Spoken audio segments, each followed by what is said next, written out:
Well, it appears that the migrant gravy train, if you want to call it there, where they seem to get everything for free that all of us local British people don't, has got far, far worse. In fact, to pea-taken levels, and it's costing us an arm and a leg, isn't it? But just what is going on? Well, there's a thing going about at the minute that us soft-touch Britain possibly will be footing the bill for migrants staying in hotels, to not only just to stay in those hotels, but also to have their laundry sorted out for free. Yes, that's right, they can't do their own laundry, which I don't know about you, but I think it's absolutely ridiculous. The hotel itself apparently does have washing machines that guests can use, but this, I guess, isn't good enough for the migrants. So, Clear Springs, who works with the Home Office, is on the hunt for someone to handle the washing and drying and folding of clothes and sheets. And apparently they are chatting with Ellis, a French laundry company, a French one, and that's taken a P to begin with, because that is where they came from, the safe country of France. But anyway,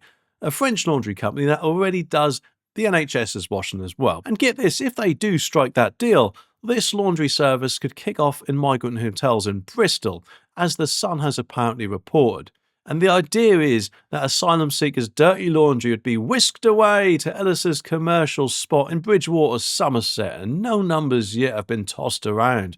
But some industry people are not happy, and I personally don't blame them. I'm not either, and I'm sure none of you would be, with how much this is presumably going to cost us. They say, though, there's a cheaper way to get this done. And one insider have grumbled, most migrant hotels have a washing machine. Why can't migrants use those? And they added that the government has to provide for them, but every cog in the system knows it can be done cheaper. And former Conservative Minister Sir Alex Shelbrooke chimed in saying it's one thing to provide basic standard of hygiene, like using existing facilities, but another to supply migrant hotels with a silver service. This is once again an example of soft-touch Britain burning taxpayers' money. The Home Office, though, what do they reckon? What's their excuse? Well, they are standing by their contract, as I'm guessing they see it, saying it's legally required to offer a laundry service in supported accommodation. They mentioned they're looking into ways to cut costs and that no official contract has yet been signed. And this all follows, doesn't it, the whopping £260 million contract for removal centres at Gatwick Airport, which offer free English lessons, and not just that, but arts and crafts and IT tutorials. Circle, the company behind this, have also qualified instructors teaching IT and English, and have even made sure there's always a way to make a hot cuppa. Well, isn't that nice for them? I'm just guessing, and I could be wrong, but perhaps us local people, we don't have those luxuries of getting everything for free, even though it appears in this case the government, who knows, maybe think we do.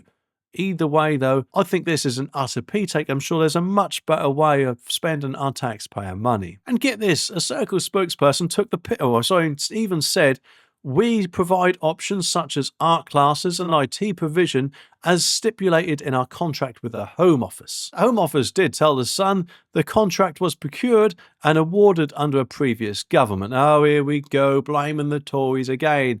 Right, fine, previous government, although you are in government now, so you could change things, surely.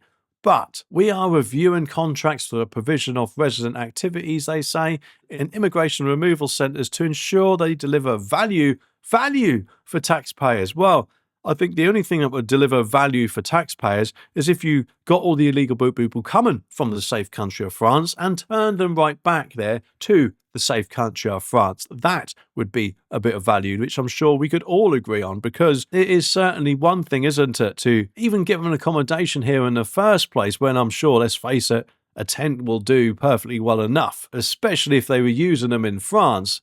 And it is certainly another thing to give them all the free luxuries in life, like art classes, day trips out, everything for free or whatever else. And it's an absolute joke, and it needs to stop as soon as possible, in my opinion. But anyway, what do you all think about this? Let me know down in the comments, and I'll be back very soon with some more videos. So make sure you click the subscribe button down there so you don't miss my next one.